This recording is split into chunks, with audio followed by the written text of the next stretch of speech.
असलामुअलैकुम दोस्तों, अज मैं तुहाडे वास्ते इंतहाई सस्ती ज़मीन ते माशाअल्लाह काफ़ी ज़्यादा एज़रई ज़मीन दी वीडियो लैके हाज़र होया। इंशाअल्लाह उम्मीद है कि दोस्तों ये बड़ी पसंद आवेगी, क्योंकि अक्सर मेरे दोस्त कमेंट करते सी, व्हाट्सअप ते मैसेज करते सी कि भाई अब्दुल वाहिद ज़मीन इंतहाई सस्ती भी होवे ते ज़मीन बहुत ज़्यादा भी होवे, यानी कि मरब्बियां दे विच ज़मीन होवे।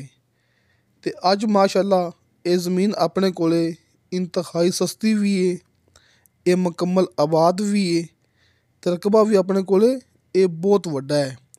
यानी कि दोस्तों ने सामने स्क्रीन ते थंबनेल ते देख लिया होना है कि 10,000 एकड़। दोस्तों ये 10,000 एकड़ ये ज़मीन है, तमाम रकबा मालकीती है, रजिस्ट्री इंतकाल शुदा कंप्यूटराइज रिकॉर्ड शुदा। ये अपने कोले 10,000 एकड़ यानी कि 400 मुरब्बा, ये भरावां दे सामने 400 मुरब्बा एज़रई ज़मीन है जिहड़ी आपां दोस्तां नूं विखांदे पे हैं। आ वेखो पद्धरा ते प्लेन प्लाट ते तमाम रकबा आबाद। दोस्तों आबाद तो ये मुराद है कि इहदे विच 70% रकबा ऐसा है जिहड़ा कि हल चलिया होया है, जिंदे ते हल चलिया होया है, फसल लगदी है। ये भरावां दे सामने तुसीं इत्थे यानी कि अज फसल उगा सकदे जी।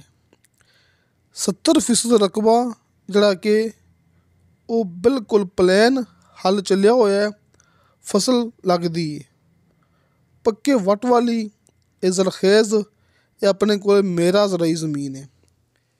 ते 30% रकबा ऐसा है जिहड़ा कि थोड़ा बनने वाला है, यानी कि उहदे विच झाड़ियां हैगियां ने। वेखो नाल नाल वो भी दिखा देवांगे। 30% रकबा ऐसा है जिहदे विच झाड़ियां ने, जड़ी बूटियां ने, दरख्त ने, लेकिन वो भी प्लेन है। तुसीं अपनी गल्लां नोट कर लैनियां ने। ये रकबा तमाम प्लेन है, पद्धरा प्लाट है, जिहदे विच 70% रकबा ऐसा है जिहड़ा कि तुसीं अज इत्थे आके अपनी फसल उगा सकदे जी, पानी लगा सकदे जी। क्योंकि अपनी ज़मीन दे विचों दी एक पानी वाला नाला गुजरदा पिया है, जिंदा पानी आपां इस्तेमाल कर सकने आ। आ वेखो तुसीं ज़मीन दी मिट्टी अच्छी तरह चेक करो, ये हल चलिया होया है जी। जिहड़ा बाकी दा रकबा है 30%, जिंदे विच थोड़ियां झाड़ियां ने, थोड़े दरख्त ने, लेकिन वो भी पद्धरा है ते प्लेन है। यानी कि 100% तमाम रकबा प्लेन है ते बिल्कुल पद्धरा प्लाट है। तुसीं ज़मीन दी कीमत भी वेख्या जे, सुनिया जे, तुहानूं इंशाअल्लाह ताला ये रकबा बड़ा पसंद आवेगा। इनदी लोकेशन बड़ी खास है क्योंकि मेन रोड ते इंदा बहुत वड्डा फ्रंट है। दोस्तों ज़िला अटक, तहसील पिंडी गैब, सी पैक इंटरचेंज ते अपनी ज़मीन दा बहुत वड्डा फ्रंट है। आपां दोस्तां नूं ये जिहड़ी ज़मीन अंदर हैगी ना, आपां तुहानूं पहले वो दिखांदे पे हैं जिहड़ी ज़मीन अंदर हैगी है। ये वेखो ये अच्छी तरह ये चेक कर लो। ये ज़मीन दिखाने तो बाद आपां दोस्तां नूं वो ज़मीन दिखावांगे जिहड़ी कि सी पैक इंटरचेंज ते मौजूद है, यानी कि सर्विस रोड दा उंदे ते फ्रंट लगदा जी। आ वेखो ये आपां दोस्तों ज़मीन तो बाहर आ गए हैं ना, ये सामने भी अपनी ज़मीन है। ये तसल्ली कर लो, अच्छी तरह चेक कर लो। सी पैक सर्विस रोड ते अपनी ज़मीन दा फ्रंट हैगा जी। आ वेखो कि सर्विस रोड ते जिहड़ी कि हुंदा ना फ्रंट, वो लाजमी हुंदा जी। यानी कि सी पैक इंटरचेंज ये आपां दोस्तां नूं दिखा रहे हैं ना, लेकिन सर्विस रोड ते ये ज़मीन दा काफ़ी सारा कि आपां जिन्ना ज़मीन तुहानूं दिखांदे पे ना गड्डी विच बैठ के, ये अपनी गड्डी जा रही है, ये सामने तमाम अपनी ज़मीन है। ते तुहाडे सामने तुहानूं पता लग जाएगा कि कितनी लम्मी ये अपना वीडियो बनी हुई है, कि कितनी देर तक अपनी जिहड़ी कि वीडियो जांदी पई है। यानी कि आपां किसी पासे ब्रेक नहीं लांदे पे, ਆਪਾਂ ਗੱਡੀ ਤੇ ਜਾ ਰਹੇ ਹਾਂ ਨਾ, ਇਹ तमाम ਆਪਣੀ ਜ਼ਮੀਨ ਦਾ ਇੱਥੇ ਫਰੰਟ ਹੈਗਾ ਜੀ। ਸਾਹਮਣੇ तमाम ਆਪਣੀ ਜ਼ਮੀਨ ਹੈ। ਇਹ ਸਾਹਮਣੇ तमाम ਆਪਣੀ ਜ਼ਮੀਨ ਹੈ, ਜਿੱਥੇ ਕਿ ਮੇਨ ਰੋਡ 'ਤੇ ਆਪਣੀ ਜ਼ਮੀਨ ਦਾ ਫਰੰਟ 'ਤੇ। ਯਾਨੀ ਕਿ ਆਪਣੇ ਕੋਲ ਐਸਾ ਰਕਬਾ ਹੈ ਕਮ ਕੀਮਤ ਵਿੱਚ, ਜਿਹੜਾ ਤੁਸੀਂ ਕਿਸੇ ਵੀ ਲਿਹਾਜ਼ ਨਾਲ ਇਸਤੇਮਾਲ ਕਰ ਸਕਦੇ ਜੀ। ਜ਼ਰਾਈ ਵਾਸਤੇ ਬਹੁਤ ਬੈਸਟ ਮੌਕਾ ਹੈ, ਬਹੁਤ ख़ास ਮੌਕਾ ਜੀ। ਕਿ ਬੜੇ ਦੋਸਤ ਕਹਿੰਦੇ ਸੀ ਕਿ ਭਾਈ ਰਕਬਾ ਬਹੁਤ ਜ਼ਿਆਦਾ ਹੋਵੇ ਅਤੇ ਇੰਤਹਾਈ ਸਸਤਾ ਹੋਵੇ। ਉਹਨਾਂ ਵਾਸਤੇ ਇਹ ਬਹੁਤ ਵੱਡੀ ਖੁਸ਼ਖਬਰੀ ਹੈ ਕਿ ਜ਼ਮੀਨ ਦੀ ਕੀਮਤ ਇੰਤਹਾਈ ਕਮ ਹੈ, ਰਕਬਾ ਮੁਕੰਮਲ ਆਬਾਦ ਹੈ, ਪਲੇਨ ਹੈ, ਪੱਧਰਾ ਪਲਾਟ ਹੈ। ਇਹ ਵੇਖੋ, ਇਹ ਦਿਖਾਉਂਦੇ ਪਏ ਨਾ ਬਾਰ, ਇਹ ਸਾਰਾ ਆਪਣਾ ਫਰੰਟ ਜੇ। ਇਹ ਮੇਨ ਰੋਡ 'ਤੇ तमाम ਆਪਣੀ ਜ਼ਮੀਨ ਪਈ ਹੋਈ ਹੈ। ਇੱਥੇ ਆਪਣੀ ਜ਼ਮੀਨ ਦਾ ਫਰੰਟ ਹੈਗਾ, ਜਿਹੜਾ ਕਿ ਆਪਾਂ ਤੁਹਾਨੂੰ, ਇਹ तमाम ਆਪਣੀ ਜ਼ਮੀਨ ਹੈ। ਇਹ ਮੇਨ ਰੋਡ 'ਤੇ ਸੀ ਪੈਕ ਇੰਟਰਚੇਂਜ 'ਤੇ ਜ਼ਮੀਨ ਜਿੰਨੀ ਮੌਜੂਦ ਹੈਗੀ ਸੀ, ਆਪਾਂ ਦੋਸਤਾਂ ਨੂੰ ਸਾਰੀ ਦਿਖਾ ਚੁੱਕੇ ਹਾਂ। ਅਤੇ ਹੁਣ ਆਪਾਂ ਤੁਹਾਨੂੰ ਦੁਬਾਰਾ ਫਿਰ ਵਾਪਸ ਪਹਿਲੇ ਵਾਲੀ ਜਗ੍ਹਾ 'ਤੇ, ਯਾਨੀ ਕਿ ਜ਼ਮੀਨ ਦੇ ਅੰਦਰ ਆ ਗਏ ਹਾਂ। ਜਿਹੜਾ ਕਿ ਅੰਦਰ ਰਸਤਾ ਹੈਗਾ, ਇਹ ਵੀ ਸਰਕਾਰੀ ਹੈ।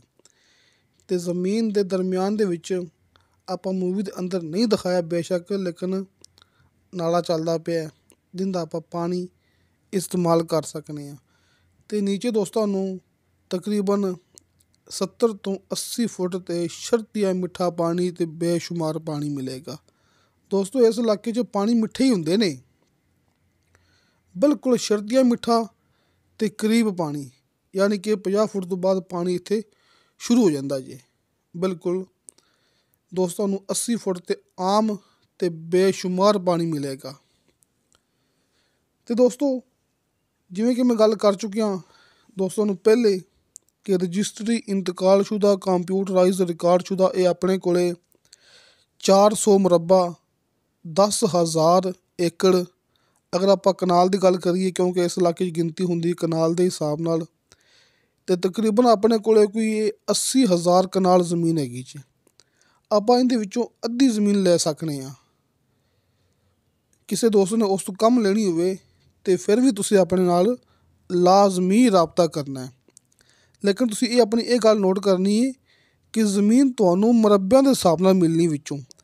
ਯਾਨੀ ਕਿ ਕੋਈ ਦੋਸਤ ਕਹੇ ਨਾ ਕਿ 4 ਕਨਾਲ 5 ਕਨਾਲ, ਜਿਹੜੇ ਕਿ ਅਕਸਰ ਮੈਨੂੰ ਕਮੈਂਟ ਕਰਦੇ ਹੁੰਦੇ ਨੇ ਕਿ 4 ਕਨਾਲ 5 ਕਨਾਲ ਜਾਂ ਫਿਰ 2-4 ਏਕੜ। ਦੋਸਤੋ, ਇੰਨੀ ਕਮ ਜ਼ਮੀਨ ਨਹੀਂ ਮਿਲਣੀ ਹੈਗੀ ਜੀ। ਯਾਨੀ ਕਿ ਜ਼ਮੀਨ ਮਿਲੇਗੀ ਦੋਸਤਾਂ ਨੂੰ ਮੁਰੱਬਿਆਂ ਦੇ ਵਿੱਚ। ਲਿਹਾਜ਼ਾ ਫਿਲਹਾਲ ਇਹੀ ਰਿਪੋਰਟ ਹੈ ਕਿ ਤੁਹਾਨੂੰ ਇਹਦੇ ਵਿੱਚੋਂ ਅੱਧੀ ਜ਼ਮੀਨ ਮਿਲ ਸਕਦੀ ਹੈ। ਕਿਸੇ ਦੋਸਤ ਨੇ ਇਸ ਤੋਂ ਕਮ ਲੈਣੀ ਹੋਵੇ ਅਤੇ ਰਾਬਤਾ ਕਰਨਾ ਹੈ, ਲੇਕਿਨ ਮਿਲੇਗੀ ਆਪਾਂ ਨੂੰ ਮੁਰੱਬਿਆਂ ਦੇ ਵਿੱਚ। ਤੁਸੀਂ ਮੁਕੰਮਲ ਜ਼ਮੀਨ ਵੀ ਲੈ ਸਕਦੇ ਜੀ, ਕਿਉਂਕਿ ਇਹ ਮਾਲਕੀਤੀ ਰਕਬਾ ਹੈ, ਬਹੁਤ ਹੀ ख़ास ਮੌਕਾ ਹੈ ਆਪਣੇ ਕੋਲ ਕਮ ਕੀਮਤ ਵਿੱਚ। ਪਹਿਲੀ ਦਫਾ ਐਸਾ ਪੁਆਇੰਟ ਆਇਆ ਹੈ ਜਿਹੜਾ ਕਿ ਮੇਨ ਰੋਡ 'ਤੇ ਮੌਜੂਦ ਹੈ ਅਤੇ ਕੀਮਤ ਵੀ ਇੰਤਹਾਈ ਕਮ ਹੈ। ਅਤੇ ਦੋਸਤੋ, ਇਹ ਜ਼ਮੀਨ ਦੀ ਡਿਮਾਂਡ ਕੀਤੀ ਹੈ ਮਾਲਕ ਨੇ ਫੀ ਏਕੜ ਦੇ ਹਿਸਾਬ ਨਾਲ। ਜਿਵੇਂ ਕਿ ਆਪਣੇ ਕੋਲ 10,000 ਏਕੜ ਇਹ ਜ਼ਮੀਨ ਹੈਗੀ ਹੈ ਨਾ, ਫੀ ਏਕੜ ਦੇ ਹਿਸਾਬ ਨਾਲ ਇਹਦੀ ਮਾਲਕਾਨ ਹਜ਼ਰਾਤ ਨੇ ਡਿਮਾਂਡ ਕੀਤੀ ਹੈ 6,40,000 ਰੁਪਇਆ। ਦੋਸਤੋ, 6,40,000 ਰੁਪਇਆ ਇਹਦੀ ਡਿਮਾਂਡ ਬਿਲਕੁਲ ਫਾਈਨਲ ਹੈਗੀ ਜੇ। ਯਾਨੀ ਕਿ ਕਮੀ ਪੇਸ਼ੀ ਇਹਦੇ ਵਿੱਚੋਂ ਨਹੀਂ ਹੈਗੀ ਫਿਲਹਾਲ ਮਾਲਕਾਂ ਦੀ ਇਤਲਾਹ ਦੇ ਮੁਤਾਬਕ, ਕਿ 6,40,000 ਰੁਪਇਆ ਫੀ ਏਕੜ ਇਹਦੀ ਕੀਮਤ ਮਾਲਕਾਂ ਨੇ ਆਪਾਂ ਨੂੰ ਦੱਸੀ ਫਾਈਨਲ, ਕਿ ਭਾਈ ਅਸੀਂ ਇਹਦੇ ਵਿੱਚੋਂ ਕਮੀ ਪੇਸ਼ੀ ਨਹੀਂ ਕਰਨੀ ਹੈਗੀ। ਅਤੇ ਜਿਵੇਂ ਕਿ ਇਲਾਕਾ ਹੈ ਇਹ ਆਪਣਾ ਜ਼ਿਲ੍ਹਾ ਅਟਕ, ਕਿ ਪਾਕਿਸਤਾਨ ਦੇ ਵਿੱਚ ਕਈ ਇਲਾਕੇ ਐਸੇ ਹੈਗੇ ਨੇ ਜਿੱਥੇ ਕਿ ਗਿਣਤੀ ਹੁੰਦੀ ਹੈ ਕਨਾਲ ਦੇ ਹਿਸਾਬ ਨਾਲ। ਇਹ ਮੇਰੇ ਹਰ ਦੋਸਤ ਨੂੰ ਪਤਾ ਹੈ। ਲਿਹਾਜ਼ਾ ਫੀ ਕਨਾਲ ਇਹ ਜ਼ਮੀਨ ਦੀ ਡਿਮਾਂਡ ਬਣਦੀ ਪਈ ਹੈ 80,000 ਰੁਪਇਆ। ਦੋਸਤੋ, 80,000 ਰੁਪਇਆ ਫੀ ਕਨਾਲ ਅਤੇ 6,40,000 ਰੁਪਇਆ ਫੀ ਏਕੜ ਇਹ ਰਕਬੇ ਦੀ ਆਖਰੀ ਫਾਈਨਲ ਡਿਮਾਂਡ ਹੈਗੀ ਜੀ। ਤੁਸੀਂ ਗੱਲ ਨੋਟ ਕਰ ਲੈਣੀ ਹੈ। ਸਾਹਮਣੇ ਸਕਰੀਨ 'ਤੇ ਦੋਸਤਾਂ ਦੀ ਸਹੂਲਤ ਵਾਸਤੇ ਹਾਜੀ ਅਰਫਾਨ ਅਬਾਸ ਸਾਹਿਬ ਦੇ ਦੋਵੇਂ ਨੰਬਰ ਮਿਲ ਗਏ ਹੋਣਗੇ। ਤੁਸੀਂ ਆਪਣੇ ਤਰੀਕੇ ਨਾਲ ਜਿਵੇਂ ਦੋਸਤਾਂ ਨੂੰ ਆਸਾਨੀ ਲੱਗੇ ਤੁਸੀਂ ਰਾਬਤਾ ਕਰਨਾ ਜੀ। ਨੰਬਰ ਉੱਪਰ ਵਾਲਾ ਕਾਲ ਐਂਡ ਵਟਸਐਪ, ਨੰਬਰ ਨੀਚੇ ਵਾਲਾ ਕਾਲ 'ਤੇ। ਜਿਵੇਂ ਤੁਹਾਨੂੰ ਦੋਸਤਾਂ ਨੂੰ ਆਸਾਨੀ ਲੱਗੇ ਤੁਸੀਂ ਰਾਬਤਾ ਕਰਨਾ ਹੈ, ਕਾਲ 'ਤੇ ਨਾ, ਕਿਉਂਕਿ ਬਾਅਦ ਟਾਈਮ ਦੌਰਾਨ ਮਸਰੂਫੀਅਤ ਅੱਗਾ ਪਿੱਛਾ ਹੋ ਜਾਂਦਾ ਹੈ। ਤੁਸੀਂ WhatsApp 'ਤੇ ਵੌਇਸ ਮੈਸੇਜ ਕਰ ਸਕਦੇ ਜੀ। ਅਤੇ ਦੋਸਤੋ ਬਿਜਲੀ ਇੰਤਹਾਈ ਕਰੀਬ ਹੈ, ਬਿਜਲੀ ਨਾ ਲੱਗਦੀ ਪਈ ਹੈ, ਬਿਜਲੀ ਦਾ ਬਿਲਕੁਲ ਵੀ ਇੱਥੇ ਮਸਲਾ ਨਹੀਂ ਹੈਗਾ ਜੀ। ਅਤੇ ਕਿਸੇ ਦੋਸਤ ਨਾਲ ਗੱਲ ਕਰਨੀ ਹੋਵੇ ਮੇਰੇ ਨਾਲ, ਮੈਂ ਦੋਸਤਾਂ ਨੂੰ ਹਰ ਮੂਵੀ ਦੇ ਵਿੱਚ ਗੱਲ ਕਰਦਾ ਹੁੰਦਾ ਕਿ ਮੇਰਾ WhatsApp ਨੰਬਰ ਲੱਗਿਆ ਹੁੰਦਾ ਹੈ ਹਰ ਮੂਵੀ ਦੀ ਡਿਸਕ੍ਰਿਪਸ਼ਨ ਦੇ ਵਿੱਚ। ਨੋ ਕਾਲ ਨੰਬਰ, ਖਾਲੀ WhatsApp ਨੰਬਰ। ਇਹ ਵੀ ਦੋਸਤਾਂ ਦੀ ਆਸਾਨੀ ਵਾਸਤੇ, ਦੋਸਤਾਂ ਦੀ ਸਹੂਲਤ ਵਾਸਤੇ, ਕਾਲ 'ਤੇ ਨਹੀਂ। ਕਾਲ 'ਤੇ ਅਕਸਰ ਰਾਬਤਾ ਹੋਣਾ ਮੁਸ਼ਕਿਲ ਹੁੰਦਾ, ਲੇਕਿਨ WhatsApp 'ਤੇ ਰਾਬਤਾ ਕਰਨਾ ਕੋਈ ਮੁਸ਼ਕਿਲ ਨਹੀਂ। ਤੁਸੀਂ ਵੌਇਸ ਮੈਸੇਜ ਕਰੋਗੇ, ਚੈਟ ਕਰੋਗੇ, ਤੁਹਾਨੂੰ ਫੌਰਨ ਉਹਦੀ ਰਿਪਲਾਈ ਮਿਲੇਗੀ। ਨੀਚੇ ਡਿਸਕ੍ਰਿਪਸ਼ਨ ਦੇ ਵਿੱਚ ਤੁਹਾਨੂੰ ਮੇਰਾ WhatsApp ਨੰਬਰ ਮਿਲ ਜਾਏਗਾ। ਅਤੇ ਹਾਜੀ ਅਰਫਾਨ ਅਬਾਸ ਸਾਹਿਬ ਦੇ ਦੋਵੇਂ ਨੰਬਰ ਤੁਹਾਡੇ ਸਾਹਮਣੇ। ਤੁਸੀਂ ਜ਼ਮੀਨ ਦੀ ਕੋਈ ਮਜ਼ੀਦ ਮਾਲੂਮਾਤ ਲੈਣੀ ਹੋਵੇ ਅਤੇ ਆਪਣੇ ਤਰੀਕੇ ਨਾਲ ਰਾਬਤਾ ਤੁਸੀਂ ਕਰ ਸਕਦੇ ਜੀ। ਅਤੇ ਦੋਸਤੋ ਵੀਡੀਓ ਅੱਛੀ ਲੱਗੇ ਤਾਂ ਲਾਈਕ ਅਤੇ ਸ਼ੇਅਰ ਜ਼ਰੂਰ ਕਰੋ ਅਤੇ ਆਪਣੇ ਬਿਹਤਰੀਨ ਜਿਹੇ ਕਮੈਂਟਸ ਲੈ ਕੇ ਭੇਜੋ। इंशाअल्लाह ताला बाशर्ते ज़िंदगी बाफज़ले खुदा मिलांगे अगली वीडियो ते। अल्लाह हाफिज़।